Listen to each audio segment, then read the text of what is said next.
O Gato Preto. Um conto de Edgar Allan Poe. Não espero, nem solicito o crédito do leitor para tão extraordinária e, no entanto, tão familiar história que vou contar.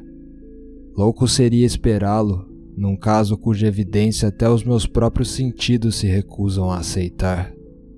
No entanto, não estou louco, e com toda certeza que não estou a sonhar. Mas porque posso morrer amanhã, quero aliviar hoje o meu espírito. O meu fim imediato é mostrar ao mundo simples, sucintamente e sem comentários, uma série de meros acontecimentos domésticos. Nas suas consequências, esses acontecimentos aterrorizaram-me, torturaram-me e destruíram-me.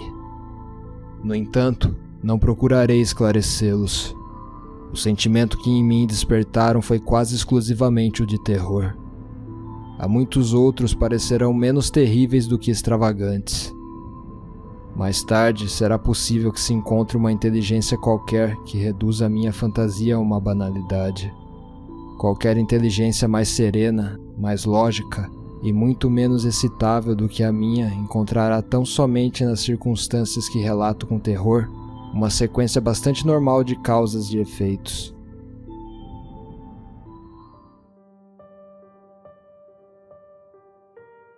Já na minha infância era notado pela docilidade e humanidade do meu caráter. Tão nobre era a ternura no meu coração que eu acabava por tornar-me um joguete dos meus companheiros. Tinha uma especial afeição pelos animais, e os meus pais permitiam-me possuir uma grande variedade deles.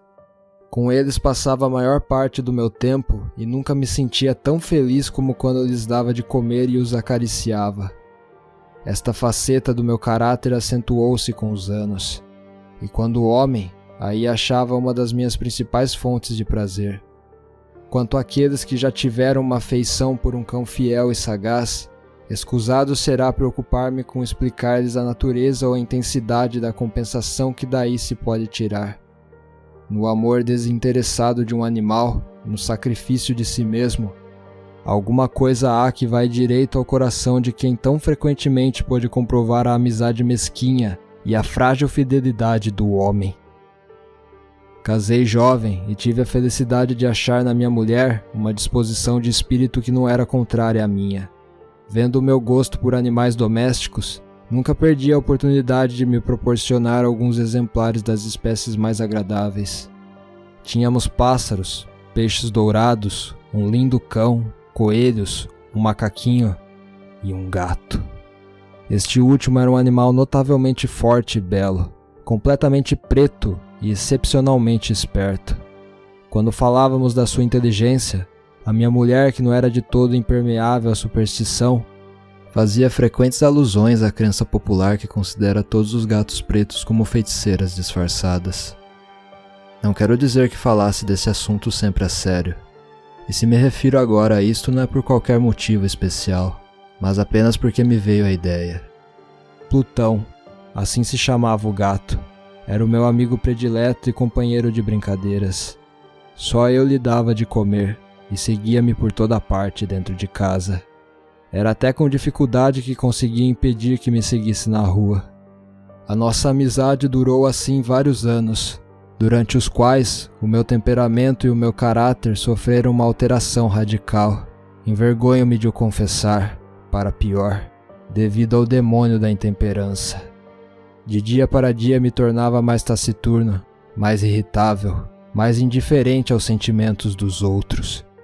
Permitia-me usar de uma linguagem brutal com minha mulher. Com o tempo, cheguei até a usar de violência. Evidentemente que os meus pobres animaizinhos sentiram a transformação do meu caráter. Não só os desprezava, como os tratava mal. Por Plutão, porém, ainda nutria uma certa consideração que não me deixava maltratá-lo. Quanto aos outros, não tinha escrúpulos em maltratar os coelhos, o macaco e até o cão, quando por acaso ou por afeição se atravessavam no meu caminho. Mas a doença tomava conta de mim, pois que doença se assemelha à do álcool? E por fim, até o próprio Plutão, que estava a ficar velho, e por consequência um tanto impertinente, Até o próprio Plutão começou a sentir os efeitos do meu caráter perverso. Certa noite, ao regressar a casa, completamente embriagado, de volta de um dos tugúrios da cidade, pareceu-me que o gato evitava a minha presença. Apanhei-o, e ele, horrorizado com a violência do meu gesto, feriu-me ligeiramente na mão com os dentes. Uma fúria dos demônios imediatamente se apossou de mim. Não me reconhecia. Dir-se-ia que a minha alma original se evolara do meu corpo num instante, e uma ruindade mais do que demoníaca, saturada de genebra, fazia estremecer cada uma das fibras do meu corpo. Tirei do bolso do colete um canivete, abri-o, agarrei o pobre animal pelo pescoço e deliberadamente arranquei-lhe um olho da órbita. Queima-me a vergonha e todo eu estremeço ao escrever esta abominável atrocidade. Quando, com a manhã, me voltou a razão, quando se dissiparam os vapores da minha noite de estúrdia, experimentei um sentimento misto de horror e de remorso pelo crime que tinha cometido. Mas era um sentimento frágil e equívoco, e o meu espírito continuava insensível. Voltei a mergulhar nos excessos, e depressa afoguei-me no álcool toda a recordação do ato. Entretanto, o gato curou-se lentamente.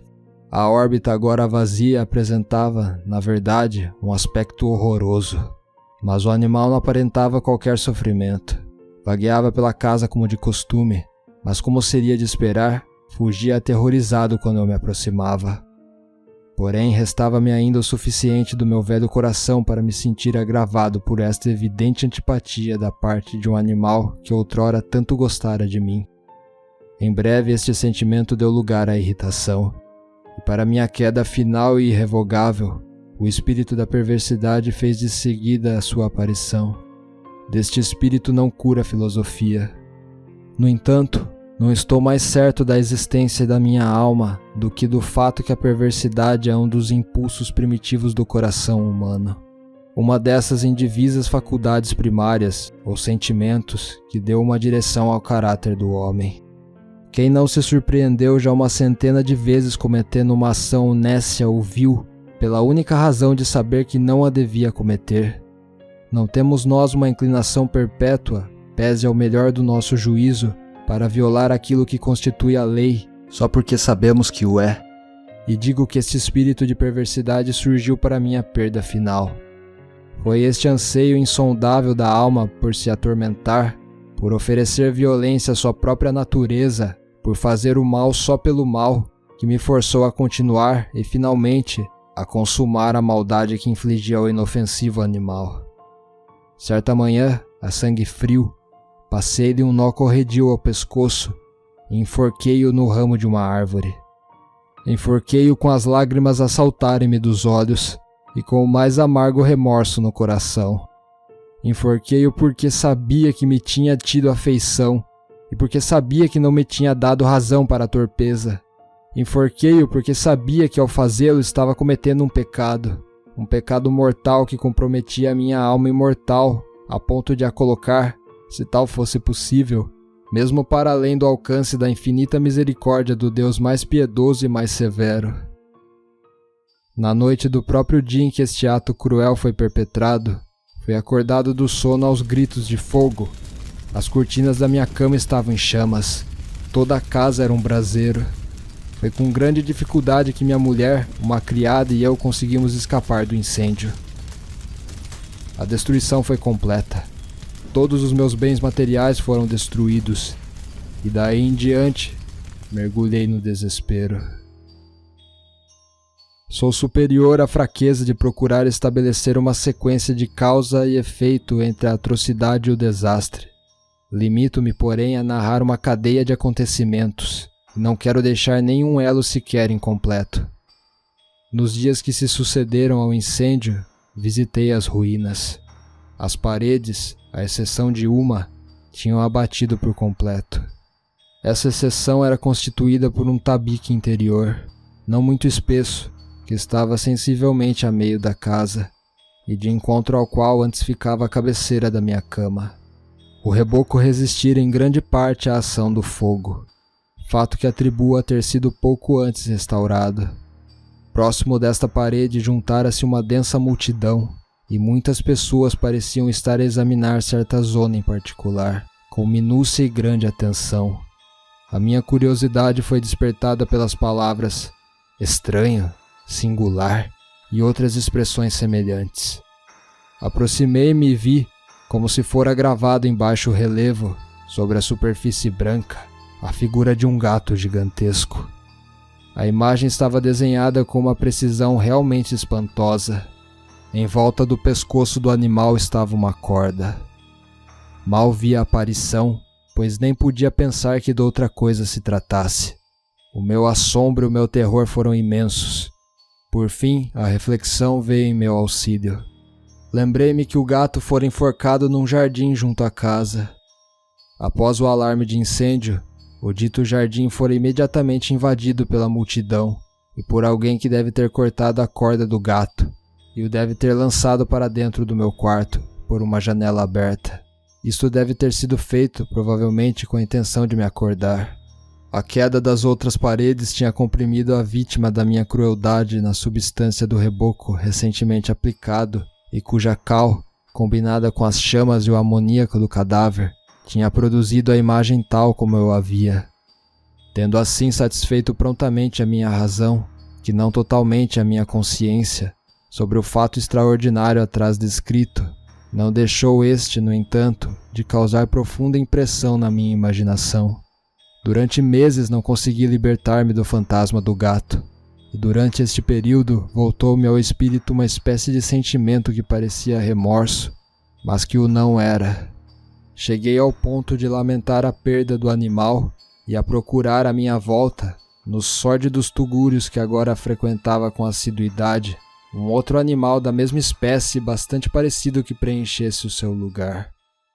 Uma noite, estava eu sentado meio aturdido, num antro mais do que infamante. A minha atenção foi despertada por um objeto preto que repousava no topo de um dos enormes tonéis de gin ou de rum que constituíam o principal mobiliário do compartimento. Havia minutos que olhava para a parte superior do tonel, e o que agora me causava surpresa era o fato de não me ter apercebido mais cedo do objeto que estava em cima. Aproximei-me e toquei-lhe com a mão. Era um gato preto, um gato enorme, tão grande como Plutão e semelhante a ele em todos os aspectos, menos num. Plutão não tinha sequer um único pelo branco no corpo, enquanto este gato tinha uma mancha branca, grande mas indefinida, que lhe cobria toda a região do peito. Quando lhe toquei, imediatamente se levantou e ronronou com força. Roçou-se pela minha mão, e parecia contente por o ter notado. Era este, pois, o animal que eu procurava. Imediatamente propus a compra ao dono, mas este nada tinha a reclamar pelo animal. Nada sabia a seu respeito, nunca o tinha visto até então. Continuei a acariciá-lo, e quando me preparava para ir para casa, o animal mostrou-se disposto a acompanhar-me. Permiti que o fizesse, inclinando-me de vez em quando para o acariciar enquanto caminhava. Quando chegou à casa, adaptou-se logo e logo se tornou muito amigo da minha mulher. Pela minha parte, não tardou em surgir em mim uma antipatia por ele. Era exatamente o reverso do que eu esperava, mas não sei como nem porquê. A sua evidente ternura por mim desgostava-me e aborrecia-me. Lentamente, a pouco e pouco, esses sentimentos de desgosto e de aborrecimento transformaram-se na amargura do ódio. Evitava o animal.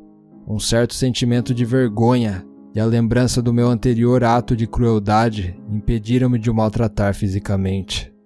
Abstive-me durante semanas de o maltratar ou exercer sobre ele qualquer violência, mas gradualmente, muito gradualmente, cheguei a nutrir por ele um horror indizível e a fugir silenciosamente da sua odiosa presença como do bafo da peste.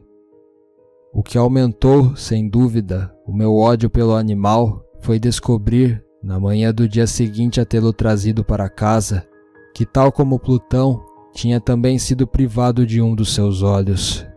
Esta circunstância, contudo, mais afeição despertou na minha mulher, que, como já disse, possuía em alto grau aquele sentimento de humanidade que fora em tempos característica minha e a fonte de muitos dos meus prazeres mais simples e mais puros. Com minha aversão pelo gato, parecia crescer nele a sua preferência por mim. Seguia os meus passos com uma pertinácia que seria difícil fazer compreender ao leitor. Sempre que me sentava, enroscava-se debaixo da minha cadeira ou saltava-me para os joelhos, cobrindo-me com as suas repugnantes carícias. Se me levantava para caminhar, ele se metia entre os meus pés e quase me fazia cair, ou, fincando as suas garras compridas e aguçadas no meu roupão, trepava-me até ao peito. Em tais momentos, embora minha vontade fosse matá-lo com uma pancada, era impedido de o fazer, em parte pela lembrança do meu crime anterior, mas principalmente, devo desde já confessá-lo, por um verdadeiro medo do animal. Este medo não era exatamente o receio de um mal físico. No entanto, é-me difícil defini-lo de outro modo. Quase me envergonhava admitir. Sim, mesmo aqui, nesta cela de malfeitor, eu me envergonho de admitir que o terror e o horror que o animal me infundia se viam acrescidos de uma das fantasias mais perfeitas que é possível conceber. Minha mulher tinha me chamado várias vezes a atenção para o aspecto da mancha de pelo branco, de que já falei, e que era a única coisa diferente e aparente entre o estranho animal e aquele que eu tinha eliminado. O leitor lembrar-se-á que esta marca, embora grande, era originalmente bastante indefinida, mas gradualmente, por fases quase imperceptíveis e que durante muito tempo a minha razão lutou por rejeitar como fantasiosas, assumira finalmente uma rigorosa nitidez de contornos. Era agora a imagem de um objeto que me repugna mencionar, e por isso eu o odiava e temia acima de tudo, e ter-me-ia visto livre do monstro se o ousasse. Era agora a imagem de uma coisa abominável e sinistra, a imagem da forca. Ó, lúgubre e terrível máquina de horror e de crime, de agonia e de morte. Por essa altura eu era, na verdade, um miserável maior do que toda a miséria humana.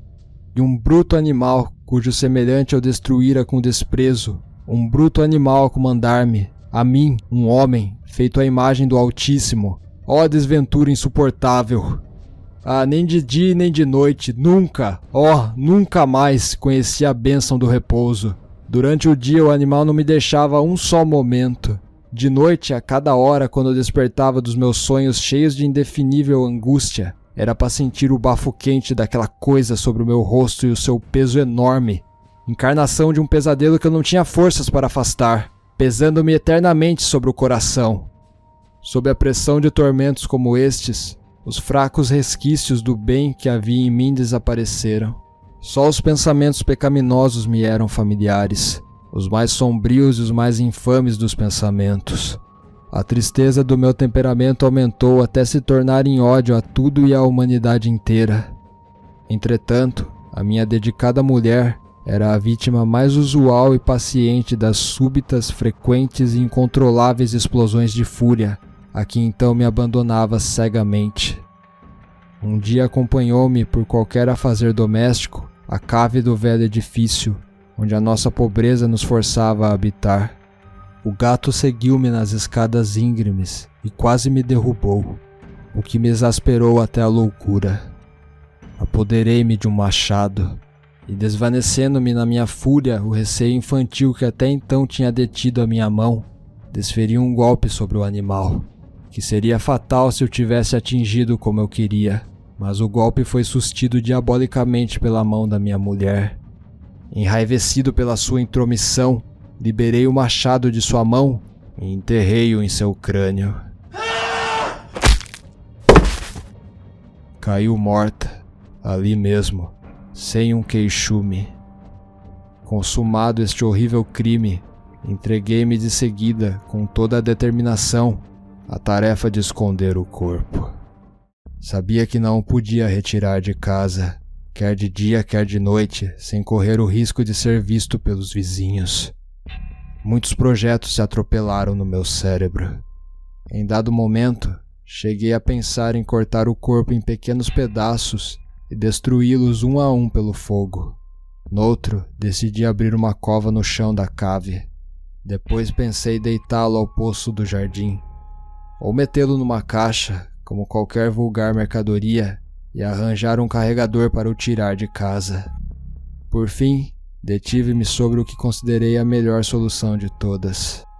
Decidi emparedá-lo na cave, como segundo as narrativas faziam os monges da Idade Média às suas vítimas. A cave parecia convir perfeitamente aos meus intentos.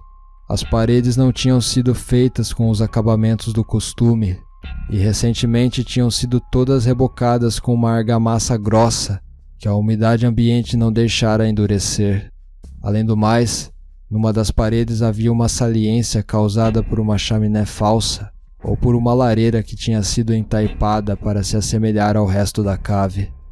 Não duvidei que me seria fácil retirar os tijolos neste ponto, meter lá dentro o cadáver e tornar a pôr a taipa como antes, de modo que ninguém pudesse lobrigar qualquer sinal suspeito. Não me enganei nos meus cálculos. Com auxílio de um pé de cabra, retirei facilmente os tijolos, e depois de colocar cuidadosamente o corpo de encontro à parede interior, mantive-o naquela posição, ao mesmo tempo, com um certo trabalho, devolvia a toda a estrutura o seu aspecto primitivo. Usando de toda a precaução, procurei argamassa, areia e fibras com que preparei um reboco que não distinguia do antigo, e com o maior cuidado cobri os tijolos. Quando terminei, vi com satisfação que tudo estava certo. A parede não denunciava o menor sinal de ter sido mexida. Com o maior escrúpulo, apanhei do chão os resíduos. Olhei em volta triunfante e disse para comigo: aqui pelo menos não foi infrutífero o meu trabalho. A seguir procurei o animal que tinha sido a causa de tanta desgraça, pois que finalmente tinha resolvido matá-lo. Se o tivesse encontrado naquele momento, era fatal o seu destino. Mas parecia que o astuto animal se alarmara com a violência da minha cólera anterior e evitou aparecer-me na frente, dado o meu estado de espírito. É impossível descrever ou imaginar a intensa e aprazível sensação de alívio que a ausência do detestável animal me trouxe. Não me apareceu durante toda a noite. Deste modo, pelo menos por uma noite, desde que o trouxera para casa, dormi bem e tranquilamente. Sim, dormi, mesmo com o crime a pesar-me na consciência. Passaram-se o segundo e terceiro dias e o meu verdugo não aparecia. Mais uma vez respirei como um homem livre. O monstro, aterrorizado, tinha abandonado a casa para sempre. Nunca mais voltaria a vê-lo. Suprema felicidade a minha. A culpa da ação tenebrosa inquietava-me pouco. Fizeram-se alguns interrogatórios que colheram respostas satisfatórias. Fez-se inclusivamente uma busca, mas naturalmente nada se descobriu. Dava como certa a minha felicidade futura. No quarto dia após o crime, surgiu inesperadamente em minha casa um grupo de agentes da polícia que procederam a uma rigorosa busca. Eu, porém, confiado na impenetrabilidade do esconderijo, não sentia qualquer embaraço. Os agentes quiseram que os acompanhasse na sua busca. Não deixaram o mínimo escaninho por investigar.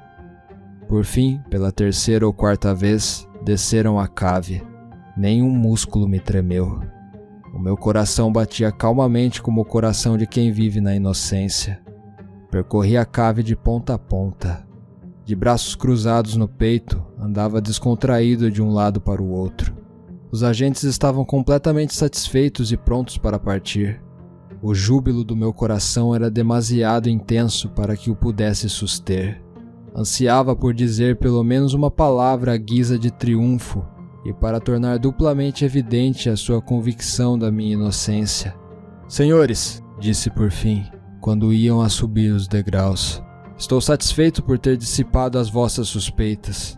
Desejo muita saúde para todos e um pouco mais de cortesia. A propósito, esta casa está muito bem construída. Direi até que é uma casa excelentemente construída. Estas paredes... Vão-se já embora, meus senhores? Essas paredes estão solidamente ligadas. E neste momento, por uma frenética fanfarronice, bati com força, com uma bengala que tinha na mão, na parede atrás da qual se encontrava o cadáver da minha querida esposa. Que Deus me livre das garras do arquidemônio. Mal tinha o eco das minhas pancadas mergulhado no silêncio, quando uma voz lhes respondeu de dentro do túmulo. Um gemido, a princípio abafado e entrecortado como o choro de uma criança, que depois se transformou num prolongado grito sonoro e contínuo, extremamente anormal e inumano, um bramido, um uivo, misto de horror e de triunfo, tal como só do inferno poderia vir, provindo das gargantas conjuntas dos condenados na sua agonia. Seria insensato falar dos meus pensamentos. Senti-me desfalecer e encostei-me à parede da frente. Tolhidos pelo terror e pela surpresa, os agentes que subiam a escada detiveram-se por instantes. Logo a seguir, 12 braços vigorosos atacavam a parede. Esta caiu de um só golpe. O cadáver, já bastante decomposto e coberto de pastas de sangue, apareceu ereto frente aos circunstantes. Sobre a cabeça, com as vermelhas fauces dilatadas e o olho solitário chispando, estava o odioso gato cuja astúcia me compelira ao crime e cuja voz delatora me entregava ao carrasco. Eu tinha emparedado o monstro no túmulo.